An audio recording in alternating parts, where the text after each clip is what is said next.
New গুৱাহাটীবাসী সমূহ ৰাইজক এনেকুৱা এটা নিউ গুৱাহাটী নিজৰ ঐতিহ্যমণ্ডিত এক সমষ্টি, এনে এক ঐতিহ্যমণ্ডিত সমষ্টিক দলে মোক টিকেট দিয়াৰ বাবে মই ভাবিছোঁ যে মোৰ হয়তো কিবা পুণ্যৰ ফল এই ঐতিহ্যমণ্ডিত সমষ্টিত মই বাসগৃহ আছে, মই ঐতিহ্যমণ্ডিত গতিকে মই নিজকে ভাগ্যৱান অনুভৱ কৰিছোঁ। ৰাষ্ট্ৰীয় নেতৃত্বক মাননীয় প্ৰধানমন্ত্ৰী, মাননীয় মুখ্যমন্ত্ৰীকে ধৰি পেলাই সন্মানীয় ৰাষ্ট্ৰীয় সভাপতি, ৰাজ্যিক সভাপতি, সংশ্লিষ্ট সকলো পক্ষকে মই ধন্যবাদ জ্ঞাপন কৰিছোঁ।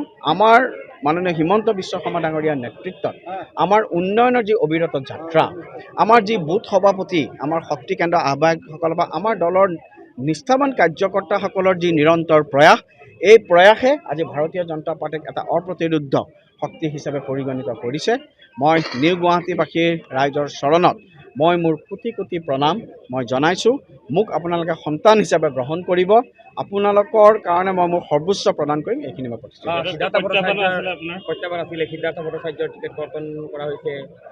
চব। প্ৰথম কথা, তেখেত মোৰ গুৰু আছিলে এতিয়াও, আৰু তেখেত যেতিয়া ৰাজ্যিক সভাপতি আছিল মোক যুৱ মৰ্চাৰ ৰাজ্যিক সভাপতি হিচাপে নিযুক্তি দিছে, প্ৰথম কথা।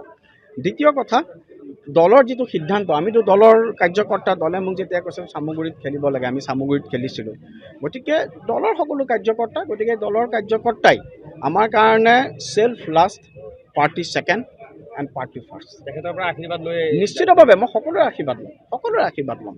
ইয়াত যথেষ্ট সংখ্যক ইয়াত আছিলে, মাননীয় সিদ্ধাৰ্থ ভট্টাচাৰ্যী ডাঙৰীয়া, মাননীয় প্ৰণৱ লহকৰ ডাঙৰীয়া, মাননীয় ৰূপম গোস্বামী ডাঙৰীয়া, অপৰাজিতা ভূঞা ডাঙৰীয়া, বিজ্ঞান শৰণীয়া ডাঙৰীয়া, শশাংক ডেকা ডাঙৰীয়া, শান্তনু ভৰালী ডাঙৰীয়াকে ধৰি পেলাই তেওঁলোকৰ মাৰ্গদৰ্শনত মই আগবাঢ়িবলৈ মই চেষ্টা কৰিম।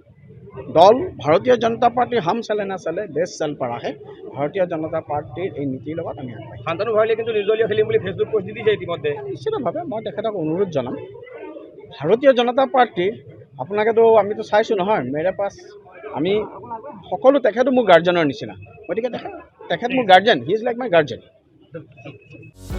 যিকোনো খবৰৰ বাবে যোগাযোগ কৰক আমাৰ এই নম্বৰত 9181 307 2221।